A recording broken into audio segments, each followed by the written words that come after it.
Hi అండి, welcome to our channel నానా హరివిల్లు. ఈ రోజు శ్రావణ శనివారం సందర్భంగా వెంకటేశ్వర స్వామికి ఇష్టమైన లాడు చేయబోతున్నాను. లాడు తయారు చేసుకోవడానికి కావలసిన ఇంగ్రీడియంట్స్: ఆయిల్, శనగపిండి, కప్పు పంచదార, కొంచెం జీడిపప్పు, కొంచెం కిస్మిస్, కొంచెం నెయ్యి, కొంచెం యాలకులు.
లాడు తయారైంది. స్వామికి నైవేద్యం పెట్టి దీపం పెట్టుకుని పూజ చేస్తాం.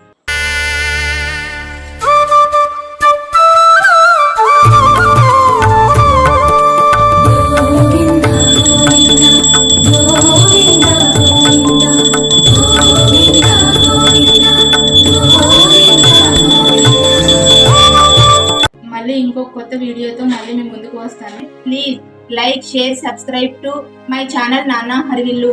జై శ్రీమన్నారాయణ.